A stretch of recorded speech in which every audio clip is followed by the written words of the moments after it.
Comment Thibaut, qui a déjà un planning super chargé, arrive à gagner plus d'abonnés que n'importe quel youtubeur français? Entre sa marque de vêtements InShape, son application ShapeU, ses entraînements journaliers et même sa chaîne YouTube, il arrive à générer plein de vues et plein d'abonnés, mais comment il fait? En fait, Thibaut maintenant, il gagne presque 1 million d'abonnés par mois, alors que Squeezie, qui est le premier youtubeur français, il en gagne genre 100 000. Là, il en a gagné genre 700 000 ce mois à peu près, du coup c'est 7 fois plus que Squeezie. Alors c'est super bien pour Thibaut, il gagne plein d'abonnés, plein de vues, c'est super cool pour lui. Vous allez voir, c'est pas tout rose non plus, et Thibaut risque de le payer cher dans le futur. Comme vous le savez, il y a le format vertical qui est sorti sur plein de plateformes, que ce soit YouTube, sur les YouTube Shorts, TikTok ou même Insta les réels. Et en fait, comme vous le savez, faire des vues sur ça c'est super facile, faire le buzz, se faire connaître, c'est plutôt facile si on compare YouTube et Instagram. La preuve, j'ai même essayé moi-même de faire une vidéo, on va dire travailler, qui me plaît, où j'étais passionné à la faire. Elle m'a pris genre 2 heures à faire et elle a fait genre 700 vues. Donc 700 vues en vrai c'est pas ouf, c'est pas peu, c'est pas ça qui me permet de gagner de l'argent, de me faire connaître on va dire. Mais au contraire, j'ai fait une vidéo qui m'a pris littéralement 10 minutes à faire, je vous la montre. Cette vidéo elle m'a peut-être pris 1 minute à tourner, même pas,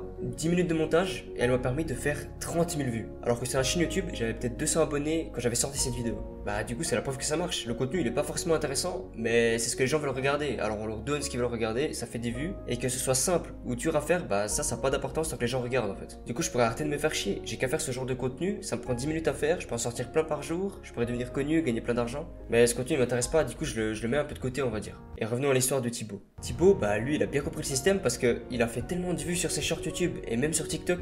Genre là il doit avoir 10 millions sur TikTok, YouTube ça lui a permis de gagner je sais pas combien d'abonnés. En fait c'est tellement d'abonnés que dans toute la France c'est le youtubeur qui gagne le plus d'abonnés et même de très loin en fait. En plus pour Thibaut ce format il est super intéressant parce que comme je vous ai dit ça prend littéralement 10 minutes à faire une vidéo. Et c'est super pratique pour Thibaut parce que Thibaut lui il a pas le temps en fait dans son planning super chargé. Comme je vous ai dit il fait plein de trucs en même temps, en plus il a des entraînements et tout, bref il doit être super fatigué. Du coup je pense qu'entre ses pauses du midi et tout il a rajouté le fait de tourner des TikTok ou des shorts pour sa chaîne simplement. Du coup ça lui permet de faire une grosse production de vidéos sans demander plus de travail dans sa journée. Parce que je pense que Thibaut, si pendant une pause de midi ou le soir, il veut faire une vidéo YouTube, bah je pense pas qu'il pourra parce que une vidéo YouTube, on va dire, ça prend 10 heures de préparation, peut-être 1 heure, 2 heures de tournage. Pour lui, c'était impossible de rajouter plus de vidéos. Alors ce format short et TikTok, tout ça, c'était parfait pour lui en fait. Donc Thibaut, lui, il a tout à gagner, c'est incroyable pour lui, il fait que de monter, c'est un pic en fait incroyable. Sauf qu'évidemment, il y a un problème dans tout ça, sinon je serais pas en train de vous en parler.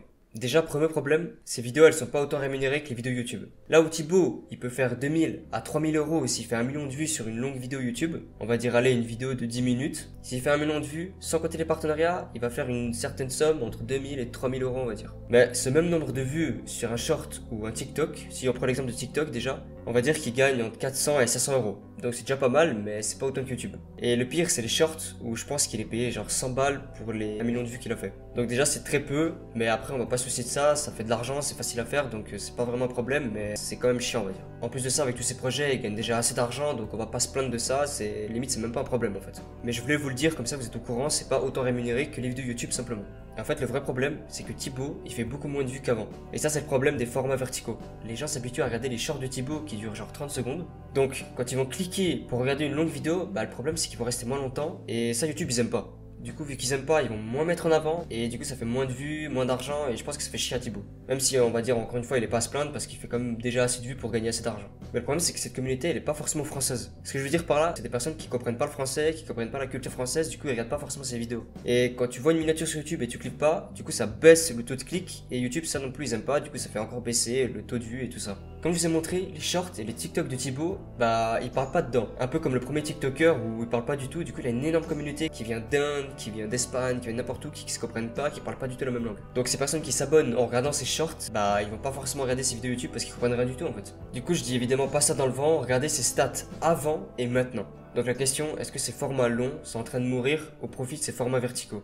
Eh bien pas forcément, parce qu'il y a une solution, elle vient de YouTube. La plupart des gens ils disent que faire des shorts et tout c'est pas bien pour YouTube, parce que comme je vous ai dit ça attire des gens qui parlent pas forcément la même langue, qui restent moins longtemps, du coup t'arrives pas vraiment à grossir sur tes formats longs. Et le format long, bah comme je vous ai dit c'est le plus important parce que c'est ça qui te permet vraiment de gagner de l'argent, de bâtir une vraie communauté, de vraiment créer quelque chose sur YouTube en fait. Sauf que YouTube, il y a quelques semaines ils ont annoncé une nouvelle fonctionnalité qui pourrait sortir, et grâce à ça, Thibaut pourrait tout casser en termes de stats. Mais quand je vous dis tout casser, c'est vraiment tout détruire, genre Squeezie et tous les autres c'est rien du tout à côté limite. En fait, YouTube, il y a quelques semaines, comme je vous ai dit, ont annoncé qu'ils vont peut-être mettre en place une IA qui va cloner la voix du youtubeur qui parle, on va dire Thibaut qui parle en français, et la transformer dans différentes langues. Donc il pourrait mettre en place, je sais pas, 10 langues différentes. Ça veut dire que toutes les personnes, je sais pas, qui parlent espagnol, allemand, italien, ils pourraient regarder les vidéos de Thibaut, et Thibaut ça lui demanderait pas plus de travail parce que c'est une IA qui va changer la langue. Donc toutes ces personnes qui parlent pas le français et qui s'abonnent à Thibaut en ce moment pourraient peut-être vraiment devenir une vraie communauté, et ça personne le dit, et Thibaut pourrait vraiment tout casser en termes de stats. Genre là j'abuse vraiment pas. Pour comparer, c'est un peu comme MrBeast qui parle dans différentes langues dans ses vidéos avec une nouvelle fonctionnalité. Sauf que là, c'est pas une IA, c'est genre des traducteurs qui sont payés. Ça demande un certain investissement et ça coûte super cher.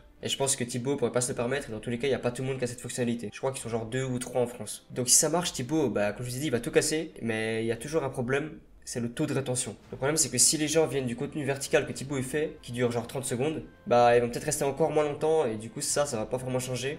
On va dire que c'est pas vraiment un problème parce que Thibaut, on va dire, il pourrait régler ça, et je pense qu'il y aura des stratégies dans le futur qu'on pourra mettre en place pour que les gens qui viennent des shorts, qui sont habitués à regarder 30 secondes d'une vidéo, bah restent 10 minutes sur une vidéo complète. Je pense qu'il n'y a pas vraiment de stratégie pour que ça marche. Ça c'est un problème, mais on sait pas encore comment le régler, on va dire du coup. Du coup c'est super bien, Thibaut il risque de tout casser sur internet si cette fonctionnalité elle arrive. Mais bien sûr, comme je vous ai dit, il y a un souci. Cette fonctionnalité, c'est tellement difficile à la mettre en place et sur tellement de monde qu'elle prendrait peut-être 1 an, 2 ans ou voire même 3 ans à vraiment être mise en place. Et si elle est mise en place, il faudrait que les youtubeurs aient cette fonctionnalité. Genre que nous, les viewers, on puisse l'activer. Peut-être que ça va nous demander de payer un abonnement. En fait, on sait même pas comment ça va marcher. Peut-être que YouTube deviendra payant. Peut-être que le youtubeur, lui, devra donner plus d'argent à YouTube, je sais pas. Du coup, c'est encore un peu la merde et ça risque pas vraiment d'arriver maintenant. Et le problème, si ça arrive pas maintenant, Thibaut, comme je vous ai dit, il baisse en vue. Du coup, plus ça prend de temps à être mis en place, plus Thibaut il perd de viewers.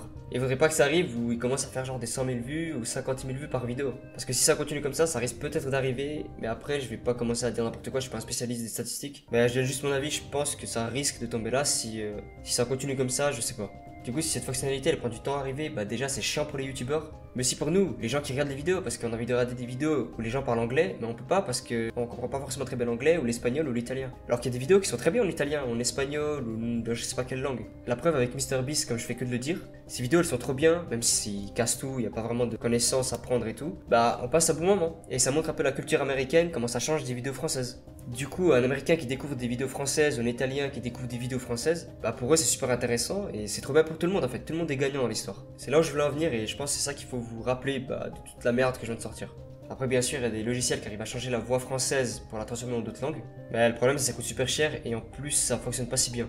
Genre la voix elle est pas forcément synchro avec ce que tu dis, du coup c'est pas ouf. Et vu que YouTube c'est assez pro, si tu veux vraiment augmenter tes nombres de vues à l'international, faut que tes vidéos soient quand même un peu qualitatives, tu vois. Enfin, je verrais mal des gros youtubeurs genre Squeezie, Thibaut et tout commencer à mettre des voix qui parlent genre en allemand, mais c'est pas du tout adapté, les blagues c'est un peu de la merde, on comprend pas, enfin les Allemands comprennent pas. Enfin c'est bien mais c'est pas adapté à ce que YouTube propose en fait. Enfin les créateurs YouTube proposent. Ça veut dire quoi? Est-ce que c'est la merde? Thibaut va continuer à baisser en nombre de vues ou pas? Parce que sur tout ce que je viens de vous dire, tout compte sur cette nouvelle fonctionnalité que YouTube veut mettre en place. Donc est-ce que c'est vraiment la merde pour Thibaut?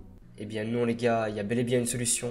Et je pense que si l'humanité laissait tomber comme ça à chaque fois, on n'en serait pas là simplement. Comme je fais que de vous parler de MrBeast, lui c'est un des premiers à avoir utilisé des traducteurs dans ses vidéos. Et c'est pas le seul, il y a aussi Kevin Tran qui l'a fait, il y a Squeezie qui l'a fait dans une de ses vidéos je crois. Et c'est super bien parce que la bouche elle est synchro avec ce que le youtubeur dit. Donc si un allemand regarde la vidéo, c'est adapté à YouTube, le mec il comprend, les blagues elles sont traduites un peu aussi on va dire. Donc c'est parfait, tout est parfait dans ce projet. Il y a même Dr Nozman, j'ai vu sur TikTok, il faisait des vidéos en japonais. Il s'est cassé la tête à apprendre le japonais, je sais pas comment il a fait. Donc ceux qui sont tombés sur ces vidéos sur TikTok, c'est pas un traducteur, c'est bel et bien lui qui parle en japonais. Et si on regarde dans les commentaires, on voit qu'il y a des japonais qui réagissent, ça marche assez bien et du coup c'est super cool. C'est exactement ce que j'essaie de vous dire, c'est aller vers une audience internationale. Et ça Dr Nozman lui il a bien réussi je trouve. Après on peut pas comparer à MrBeast, lui il est dans tous les pays, il est vraiment à l'international, tu peux aller dans n'importe quel pays, il y a au moins une personne qui va le reconnaître. C'est une bonne solution pour la nouvelle fonctionnalité qui va arriver sur YouTube, mais du coup on sait pas trop si ça va être payant, c'est un peu... on sait pas trop ce qui va se passer en fait avec cette fonctionnalité. Le logiciel, il fonctionne pas forcément très bien et c'est pas assez pro pour YouTube. Et là du coup on a les traducteurs, mais il y a toujours un problème en fait. Le problème des traducteurs, c'est qu'il faudrait traduire une chier de vidéo. Et ça coûte super cher d'avoir des traducteurs. Genre on va pas les payer 10 balles pour une vidéo, tu vois, c'est peu, c'est un métier de faire ça. C'est des gens qui apprennent, qui ont peut-être 2, 3, 4 ans d'études. Tu dois les payer et même très cher en fait. C'est un talent que ces gens ont, c'est une expérience. C'est de l'argent que les youtubeurs doivent investir, c'est un investissement qu'ils doivent faire. Et ça coûte cher, c'est de l'argent qu'il faut donner. Et ça le problème, l'argent, les youtubeurs ils en ont pas forcément assez pour payer des traducteurs et être rentable sur chaque vidéo.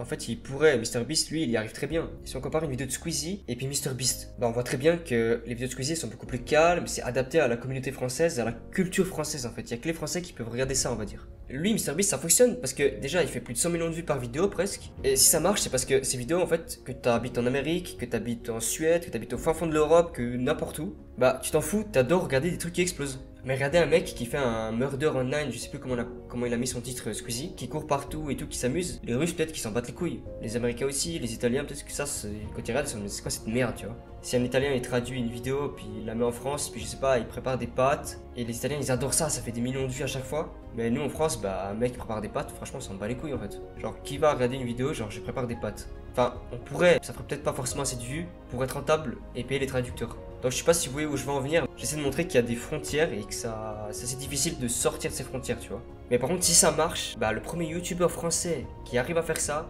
et je pense que ça va être Thibaut, bah il risque de tout niquer. Bref, je crois que j'ai dit un peu ce que je voulais dire du coup. Puis aussi pour dire les gars, je suis pas genre un analyseur statistique, j'ai pas fait d'études en marketing, rien du tout. C'est juste que je donne mon avis et puis je voulais en parler simplement sur YouTube. Donc j'espère que t'as kiffé la vidéo simplement. Et je pense que ce qu'il faudrait retenir de cette vidéo, c'est que il y a des gros changements qui arrivent sur YouTube, sur les communautés, sur les audiences qu'on peut avoir. La preuve avec Kaby qui a gagné je sais pas combien d'abonnés sans parler, MrBeast qui est en train de traduire ses vidéos, enfin on voit qu'il y a des changements et tout. Et je pense que les nouveaux créateurs, moi je me considère comme un nouveau créateur vu que on va dire je lance un peu ma chaîne YouTube, et je gagne pas encore de l'argent, je suis pas encore monétisé. Bah, je pense que c'est les stratégies que nous on devra prendre sur les traducteurs ou l'IA que YouTube va mettre en place, ce genre de choses. En fait toucher une autre audience que la France pour un peu se démarquer et mettre un peu notre grain de sel dans le game du YouTube, tu vois. Du coup, je sais pas si ça va être dur, je sais pas si ça va être facile. Mais en tout cas, ce qui est sûr, c'est que les premiers qui vont faire ça, je pense que ça va être les plus gros gagnants. Un peu comme Michou et Inoxta qui ont commencé Fortnite en premier, qui ont fait les vidéos Fortnite et tout. Ils ont profité de la tendance Fortnite, du coup ils ont gagné plein d'abonnés. Et moi je pense que je devrais profiter, et même vous, si vous voulez lancer une chaîne YouTube, ça serait de profiter de ce changement qui arrive pour essayer de lancer quelque chose, une chaîne YouTube, n'importe quoi, et mettre en place quelque chose qui aurait cette vision-là un peu dans le futur avec cette IA, ou même toutes les IA en général, pour essayer de bâtir vraiment un truc de ouf et qui vous plaît. Ça, je trouve ça ouf en fait. C'est pour ça que je lance ma chaîne YouTube, que je fais des vidéos et je trouve ça vraiment incroyable.